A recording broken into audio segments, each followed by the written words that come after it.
You're listening to The Art of Imperfect Adulting. I'm your host, Amy Stone. Here, I share stories from real people navigating the adventure that I call adulting. Are you ready? Me too. Let's do this. Well, hello, friends. In this episode, I'm going to introduce you to Amanda Bearce. I think it might sound a little bit like I'm saying pierce, like I'm piercing my ears, but it's Bearce with a B, like a bravo. Amanda Bearce. We drive right into Amanda's decision to leave behind a safe corporate IT job that she says was draining the life out of her and instead pursue her personal passion as a health and wellness coach. Now, those two things are not a lot alike. So you can imagine that I have questions about how this played out. Along the way, we also talk about the challenges of breaking free from an employee mindset, why authenticity matters, and how Sunday scaries can be a big sign of impending change. And of course, there are a few fun detours into childhood jobs at Dairy Queen, chasing self care as a parent, and the unexpected intersection of podcasts about true crime and self help in Amanda's life. Alrighty, it's time. You're going to love it. Amanda Bearce, welcome to The Art of Imperfect Adulting. I'm happy you're here. Are you ready for a fun chat? I am ready and I'm so happy to be here. Oh, that is great. All right, so I start all of my interviews and all my conversations with the same beginner question, which is, what part of the world do you call home these days? Albuquerque, New Mexico. Oh, I love it. Last time I was in Albuquerque was during lockdown. Oh, Um, fun. yeah, it was. Yes, it was a summer road trip with the family because everything was closed, and we did this big trip. It was great. It was great. I need to go back when Yeah. everything is like open and not, lockdown. Lockdown Yeah. was a Well, a weird lot of the time. best things are outside anyway. So that Yeah, helps in Albuquerque.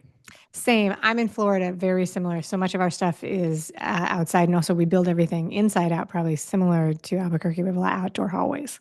So, made it a little easier in that one period of life. Yes. So, very good. In a second, we're going to talk about the official interview, which is not about weather and hallways. But I want to ask one more warm up question, which is, can you share with us, with me and the audience, something you do to take care of yourself that you or somebody else might consider self care? Yes, absolutely. This is my favorite topic. One thing that I do that's a big part of my self-care routine is prioritizing time alone. It's something that I need that my family does not. So they could go attached to my hip all day, every day, but that is not something that works for me. So I have to make sure to block off time where I can just be alone with my own thoughts without other people's sounds and anybody poking me, asking me questions. And that is something that is crucial to my well being. Very good. Do you have little people in your family? Not so little anymore, 10 and 13, Okay. but they All like right. to play games and Sure. ask questions and tell stories and all of the things.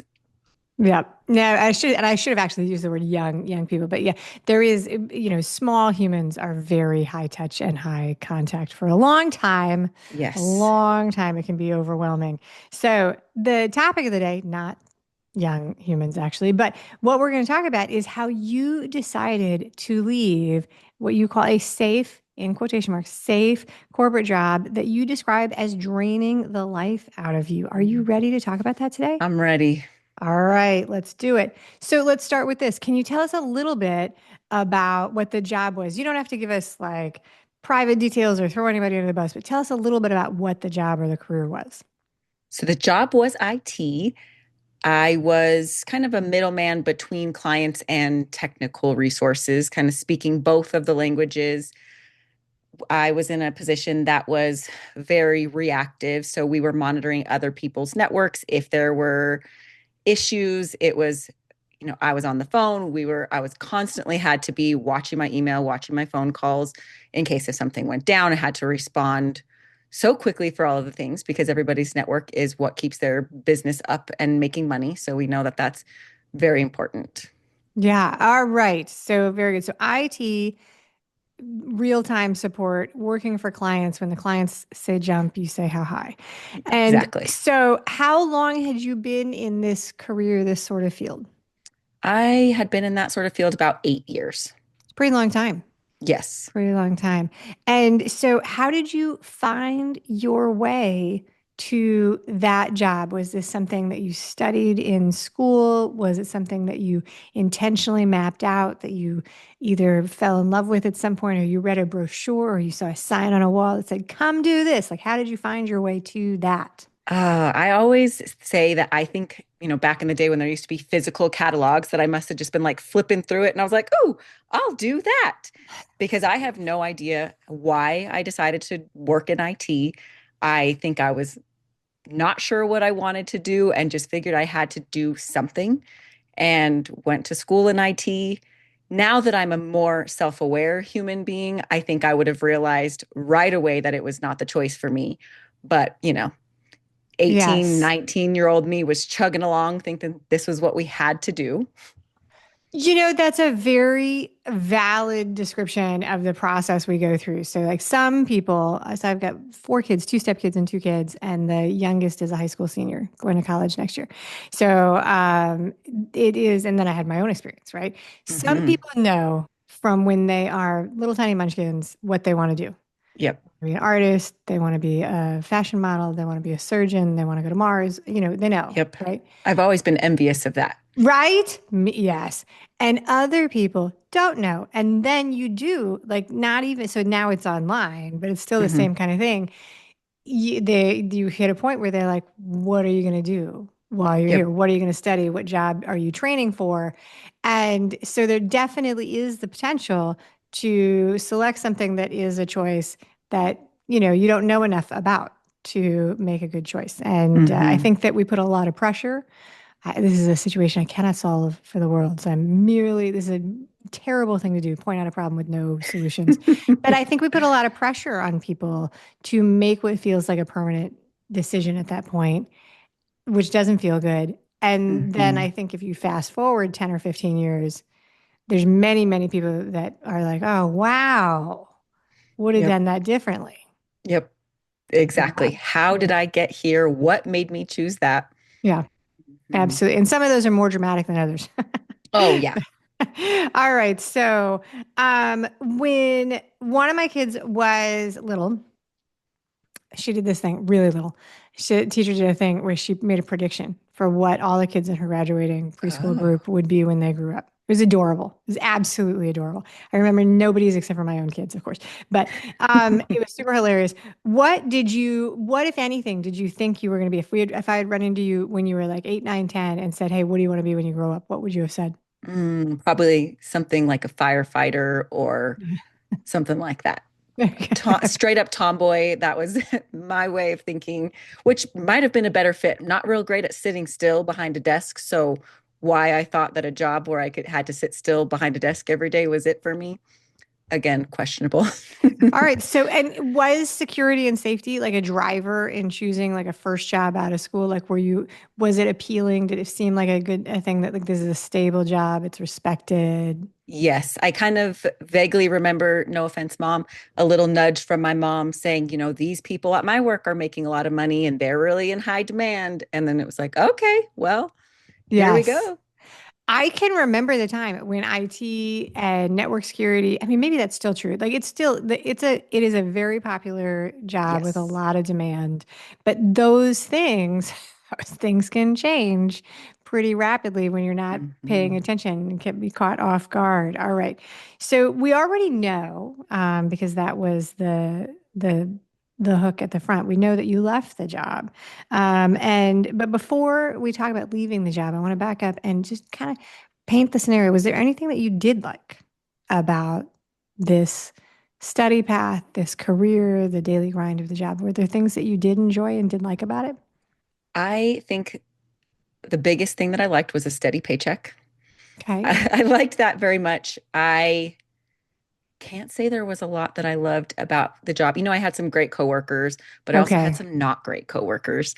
So there was a balance there, but really not a lot that I loved. I mean, I did work for a great company that treated their employees very well at the end.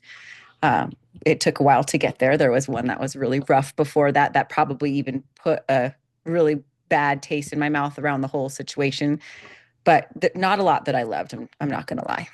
Right. And that's it. I mean, working for a paycheck, there's nothing wrong with that. Right. We There's got to nothing eat. wrong with that. Yes, Yeah. and there are probably a lot of people who do something that they're okay with, but Yes. that I mean, there are definitely people who are advisors and put themselves in and put the expert hat on, and they even say they like don't feel like you need to chase your passion. Hmm. It's okay to do something that you're just you're good at and that pays well, and then your passion might be hobby. I'm not saying that that's the way to go. I just Right. want to say if there's anybody out there that's like, hey, I work for a paycheck, that's fine. Oh, We, absolutely. we can, If I was okay with it, yeah, then it would have been a different story. right. And community at work, coworkers, that's important. Hmm. For sure. It's not the only thing. Absolutely. And working for a good company. So those are good things. What about studying it? When you were studying and learning to do it, did you like what you were learning and what you were practicing? Or even then, were you like, whatever? Yeah. I was just, whatever. And was there any kind of niggle while you were doing that? It was like, I don't maybe love this. Um, I think there was, but I had already taken a while. I wasn't real focused. So I was, sometimes not taking as many classes as I should. So I got to the point where I was like, we've got to go. We can't change our minds anymore. It's like I've got to take control of this situation. Yes. I'm in charge. I'm getting this degree. All right, so Yeah. finishing that. All right, so it gave you a lifestyle through the paycheck that you appreciated. And so Yes. that's definitely worth it. Okay, so you Hmm. say that this job was draining the life out of you. And I would Hmm. love for you to say more about that. Like what was going on? How were you feeling? How did that show up in your day-to-day life? Yeah. So we've already established that I didn't like it. So when I was on calls with clients all day, mostly every day, I felt like I could not be authentic because my clients can't know that I don't like what I'm doing, that I really don't care whether their network is up or not. So I just felt like I had to fake it all day, every day. And that felt gross to me. Okay. Now I realize that authenticity is one of my most important values. So it makes a lot of sense. But at the time, I just every day at the end of the day would think to myself, I've got to figure out what I want to do because this isn't it. And I also learned that a job in a where a lot of emergencies happen was not really a great place for my nervous system. I was very anxious all of the time. Sunday afternoon would roll around and I would kind of feel sick to my stomach thinking about, oh, I have to go back to work tomorrow. My husband had a plethora of time off. And since I had switched companies a couple years before, I had very, very little compared to him. And we like to travel and adventure together. So that was another thing that was really hard for me. But it really just drained me. And I felt it when I was with my kids. I felt a lot snappier with them. I I just wasn't showing up how I wanted to show up. It didn't feel good. So yeah, that sounds like there's a lot going on there. So you had the Hmm. Sunday scaries, which Yep. is what we call it when the reality of going into the office is makes you not feel good. Some Yep. people lose sleep. It's a pretty common sign of dissatisfaction with something going on in your work. Absolutely. The Sunday scaries. And also it sounds like you were aware that I mean, I think it's very interesting that you were like, I just actually don't care about these people in their network. Yeah, which is not a good thing. I want to do something where I care. I just I couldn't make myself do it. And I would have conversations with my husband all of the time and I would say it doesn't make you, sitting on those meetings all day doesn't make you want to stab yourself in the eye with a pencil and he would look at me like, "No." I was like, "Okay, well then I've got a problem. Something's not right because it literally feels like pain when I just can't. I cannot do this." And I so often wished that I could. I felt like it would be so much easier if I did like what I was doing, if it was a good fit for me, because like I said, it was a safe job. I made great money.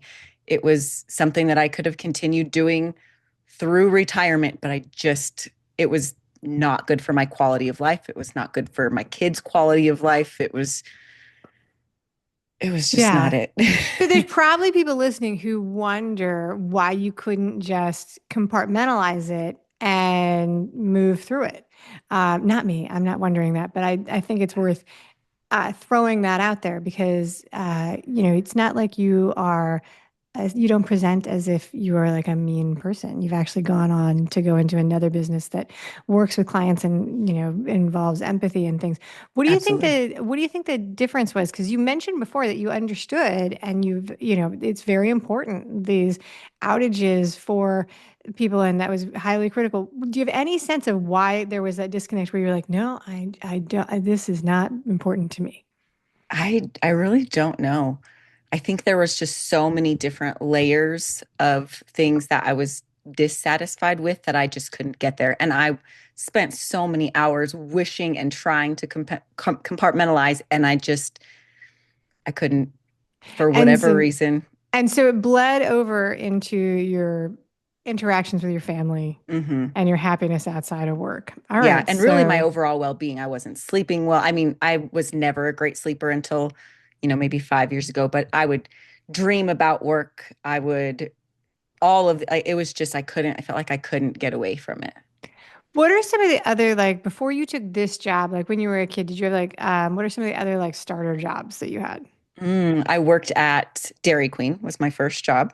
Okay. And then I also What a worked at a, great job, also, by the way, to yes, work in a place where you can make your own peanut butter parfait absolutely. Yep. and yes, instant access to the little dip cone. Okay, Uh-huh. fantastic Anytime job. that I'm anywhere that has a self-serve ice cream machine, I still make it the same way Dairy Queen does with the little loop on top.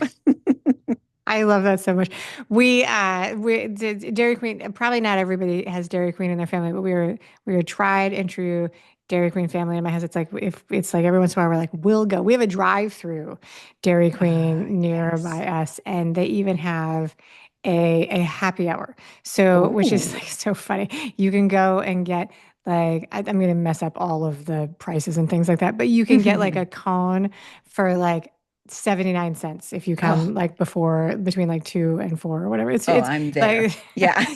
it's really great. So all right, so I totally hijacked that conversation. But that is a service job, all Yeah. right? So client-based and service job. But okay, so what other jobs did you have? I also worked at a pizza place, so another very similar, and then in a call center. And that was really it before I got into IT. I did take a IT break half-ish way through and worked for a real estate team for a Okay. while. None of the, well, I would say that I liked the jobs, actually, the fast food type jobs more than I did the others. And I think it's because of the not sitting still behind a desk all day vibe. Those Okay, all right. that's a struggle for me. Okay, so that's a struggle. So the call center Hmm. would have been a struggle, but Yes. working face to face and talking to people in food service, which is also very high demand Hmm. Yeah. and can be very, it's very forward facing. Yes. I'm one of those people that I think that everybody should spend some time working in a restaurant with people because you very quickly get very thick skin. One of the jobs I had as a kid in food service, I didn't actually do this. I just had to deal with the consequence, but they were moving a chair through like a group of people and clocked somebody over the head with like just sort of tagged the top of somebody's head with the Oh no. bottom. It was, yeah, it was horrible. It's horrible. But if you when you live through those things, it's very quickly you're like, all right, life goes on even with It dumb it things. does. Hmm.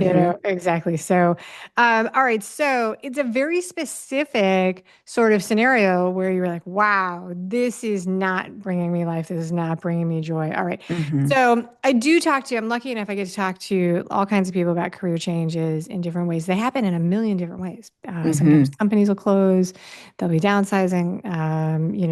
Sometimes people storm in and quit in a blaze of emotion. Mm. If you're comfortable sharing this part of the story with us, was this your choice of a departure? And like, tell us a little bit about how you left. Yes, it was my choice. I was starting to study to become, or I was certified as a health and wellness coach, and I was studying for my board exam to be a national board certified health and wellness coach, and juggling the two. And as I was doing that, I realized, how am I supposed to help people be well when I'm not well? Realistically, I can't have a full time job plus do this certification plus work with coaching new clients and try to build a business while also spending enough time with my kids and giving my family the attention that they deserved. And it took me a while. My husband kind of kept mentioning, whenever you want to leave, we're ready. But I felt a lot of shame and guilt over the fact that I not couldn't, but that the corporate, box that I felt like I should be in wasn't working for me. Okay. And so after a couple months of doing both, I went down to part-time, and then probably a couple months later was realized it's just time. Okay. So you structured it and you Yes. phased yourself out. You went from full time to part time Yep. to not working for them. So let's pick on that little scab about like what your mindset was here about holding on to the job. Hmm. So you highlighted that it sounds like to me you were saying, and you can let me know if I'm on the right track or not, that you had a sense that you were expected to stay in a job where you were an employee working for somebody else. Yes, very much. So, That and was would you probably the say, hardest part for me for a while. okay. And so that there's a lot of things with that. Do you have is there anybody in your family that you know who is like an entrepreneur or a freelancer? Did you have any exposure to that growing up? No. So you didn't have anybody modeling working for themselves. And so that leads to the idea that you go out and you get a job or for somebody else. It's pretty common mindset struggle for people who are starting their own things. If they Hmm. have an employee mindset, converting to I don't have to be an employee mindset. Yeah, that can be a big thing. What else was going on in your mind when you were thinking about making this change? What were your hopes and what were your fears? Mm. My hopes were that I could grow a sustainable coaching business. My fears were, who is going to pay me to coach them? Are there people that are going to trust me to do this? Am I going to be able to find enough? How do I do it? There was a lot of fear. A And lot of fear. a lot of fear. And at first, I think I even was afraid to hope for much because I didn't want to get my hopes up and then not be successful. Do you know people who have started freelance gigs or side gigs and side hustles who have experienced failure? And did you have an actual example of somebody having that happen to them, or was it just a fear just out of just the unknown? Just the unknown. Yeah. Now I have seen that, but at the time, no, I didn't really know anybody who had gone out on their own at all. But So now this was that, all new. This was all new. hmm All right. So if it was all new and you didn't have any examples, where did the thought come from? Like, this is where I should go. What I should do is do my own thing. Where did that come from if there was no example? so at first, I was getting the certifications with the intent to work for a company. Okay. And then as I started looking for jobs, I realized that I wouldn't be able to help people in the way that I wanted to help them working for somebody else. A lot of them have like specific structures where you can coach on these specific things in this specific way. And I didn't like that idea. I wanted to be able to help people in the way that I wanted to. And when I was getting my board certification, it required coaching hours. So I established a business so that I could at least get paid while I was getting my coaching hours.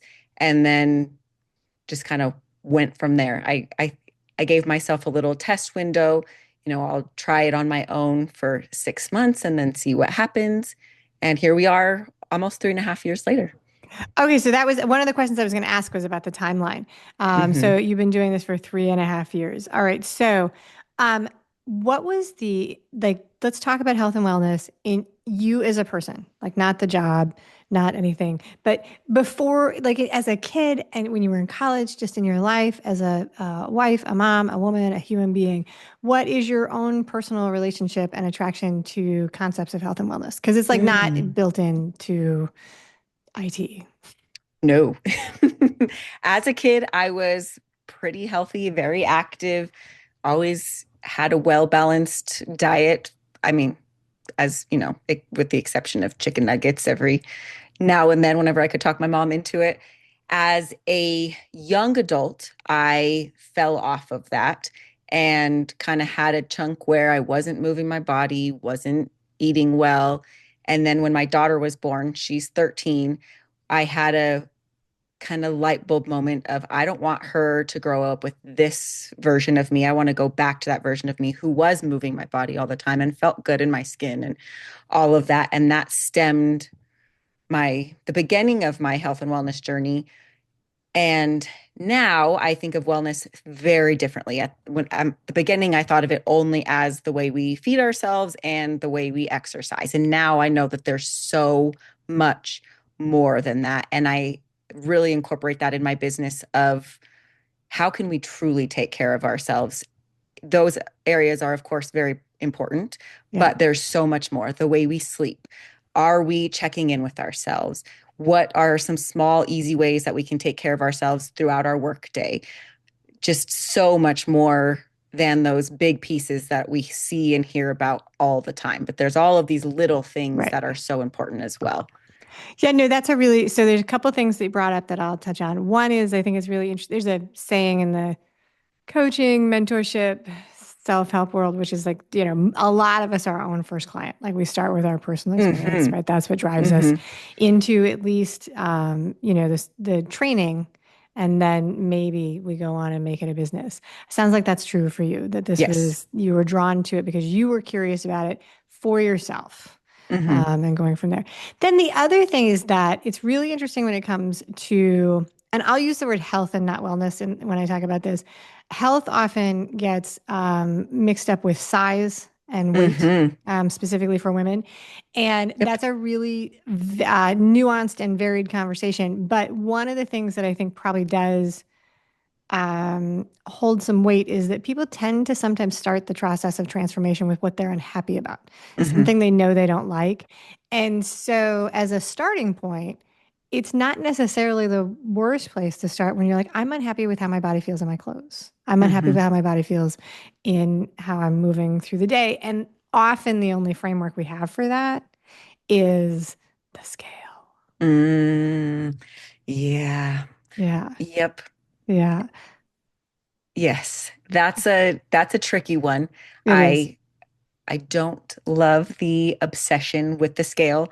I Right. don't love that everything that we see on social media is all about the scale, all about your protein. Of course, these things are so important, but we can also wreck our overall well being by being hyper focused on these specific things, which we can't always control. And, the scale does not tell the whole story.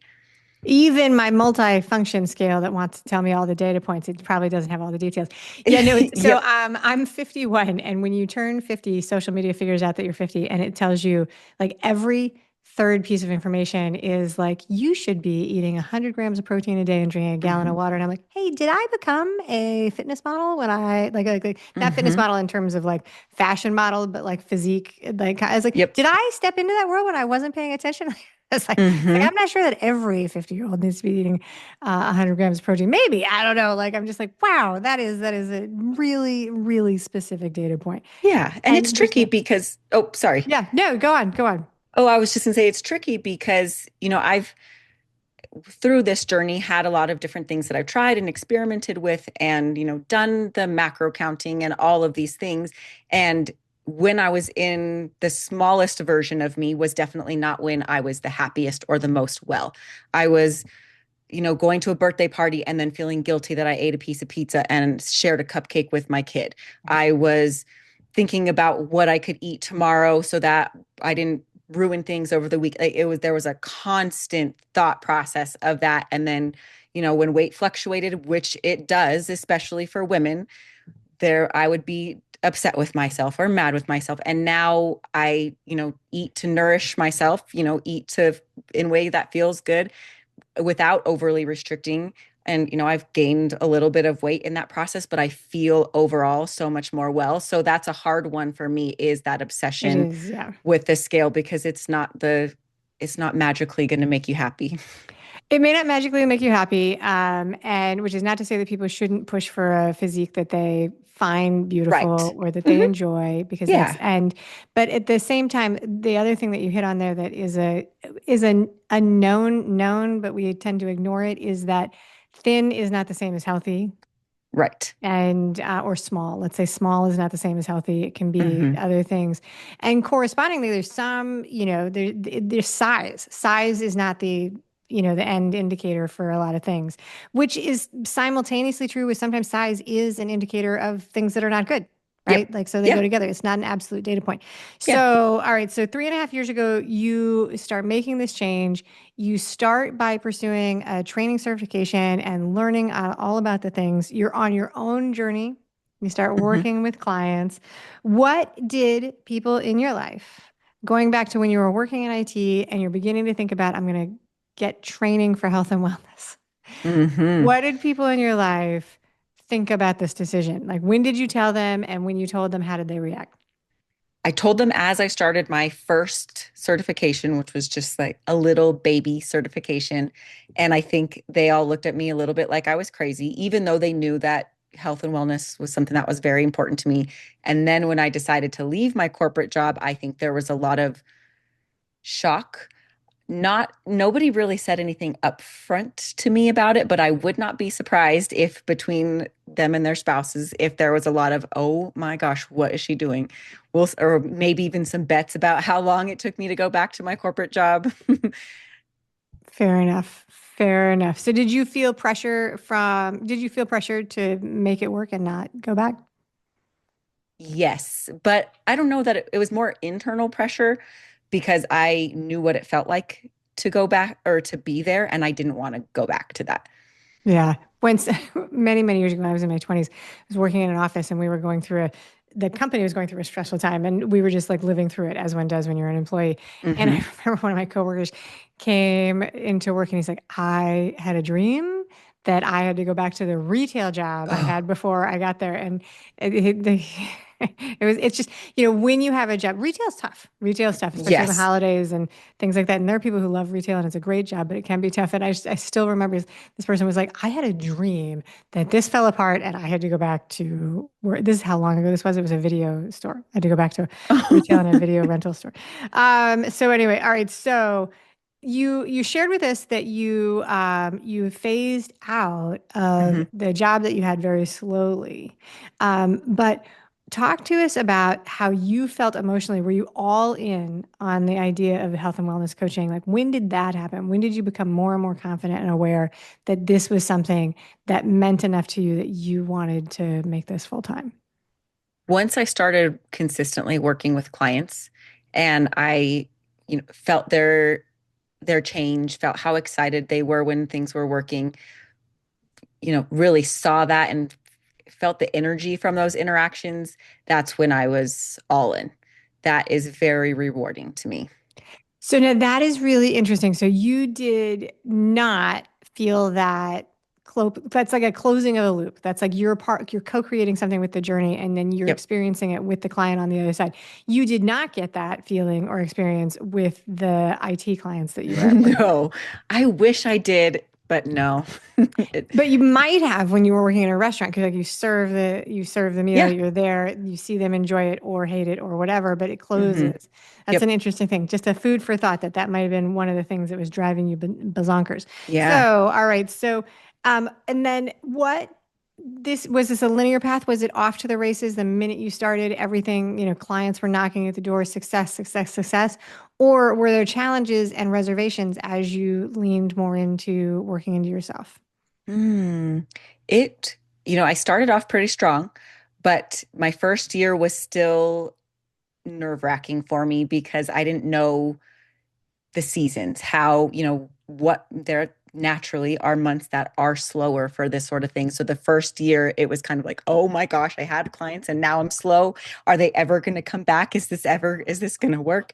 Now that I've seen 3 full years, I naturally know, hey, December's going to be slow. Let's take some courses during that. Let's use that time to plan ahead on my email newsletter, whatever that looks like. But at first, that was scary for me, seeing that it wasn't a consistent thing. And I mean, still, that's something that's tricky for me is I'll see 1 month is high and then the next month is a little bit lower. But I, have to go back and remind myself this is just part of the process. I can look at this for all of the years and it just happens. Okay. So then I think that's really interesting because you described the job that you left as being very safe. And then this is Yes. giving the first year that you were in business for yourself, it felt there were moments where it maybe didn't feel safe. Tell Yeah. us a little bit more. You told us that one of the things you did was you reminded yourself that this was part of the process, but how did you move through the fear? Mm. Not as gracefully as I would have hoped at first. It has gotten better this last December. I was okay, even though I mean, I knew at that point, but I was nervous. I think had a lot of second thoughts, wondered if it was just, beginning, opening business that people were excited about, but that was going to be it for me.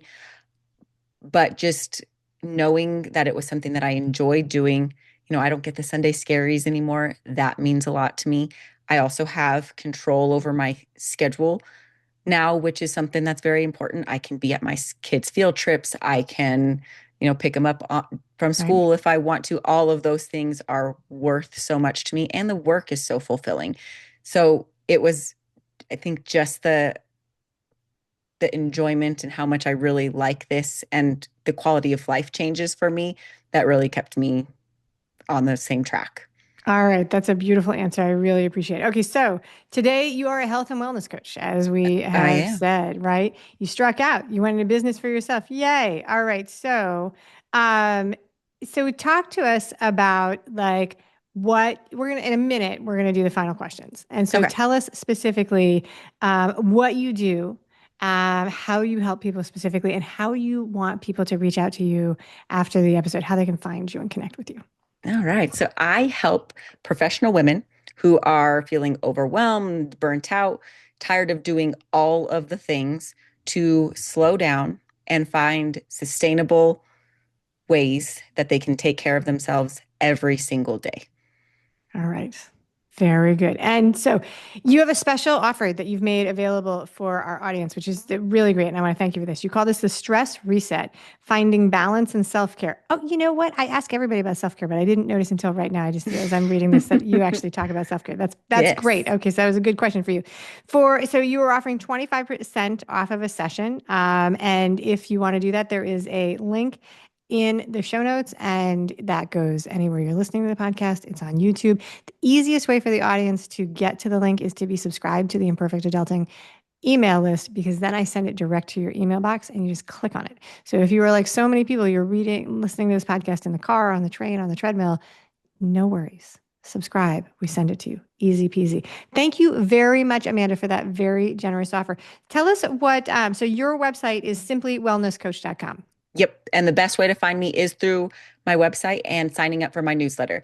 It's Okay. once a week, short but actionable, nice little kind of like a little love letter. Take some time for yourself, and that's the best way. Love note from Amanda in your email box. All right, very good. All right. Amanda, are you ready for the final three questions? I'm ready. All right, don't be nervous. Just kidding. No, I don't know if anybody's nervous about these, but in the beginning, before we had a bunch of them as examples, maybe people were, but I don't think anybody is anymore. Okay, so here we go. Are you a risk taker? And what I mean is, if there was a scale where one is very, very little risk and 10 is show me the way to base jumping, where would you rank yourself? 3.5. Not a Okay, big risk taker, which is probably one of the reasons leaving my corporate job was so hard. it tracks. The dots are lining up. They are. All right. So now, do you cook? And if so, do you have a favorite kitchen gadget? Ooh, I only cook when my husband's out of town, which is this weekend. All right. I don't think I have a favorite kitchen gadget. Do it. I could make one up. KitchenAid You mixer. kitchen. Oh, I, that's a good one. this is not actually cooking, but we throw some vanilla ice cream and some double stuffed Oreos in there and make like a at-home McFlurry. That's what made me say the KitchenAid And mixer. you do that in the KitchenAid mixer. I would do that. I would Uh-huh. totally do that in a blender. We do it Uh, in the KitchenAid mixer with the paddle attachment. yeah, and Yep. maybe that would work It's better. it's delicious. My daughter has a gluten allergy, so she can't get them out anywhere. So we Right. decided to try it at home one day. It's delicious.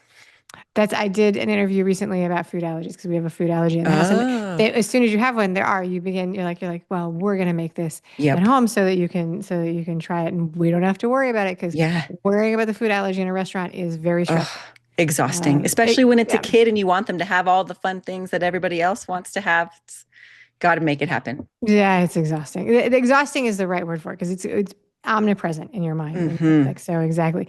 So if I got into your car today, if you and I got into the car today to go like on an errand, what would your stereo be set to? Is it on the radio, satellite radio, phone with audiobook, kid music? What's happening in your car when we get in? It would be a podcast. A podcast. Yep. And they range from things like this Yeah. all to murder. There's really, actually, I shouldn't say they range from that. There's really no in between. It's either something like growth, personal development, or murder. And there's not really in between. I'm working on it. I'm working on that because there's true crime and self-help. Yep. I think okay, so I think if you look at the categories of popular podcasts, like, and talk radio, like sports is the actual like first category that wins in talk radio. But then I think that true crime and self-development are the next two. So like, it's not that that's the craziest thing, but when you put them side by side, serial murder and, be a better person, that's hilarious. Yep. I get enough. I'm like, okay, I've had enough of trying to grow myself today. We got to go listen to some serial killer stories. I love that. That's a wonderful answer.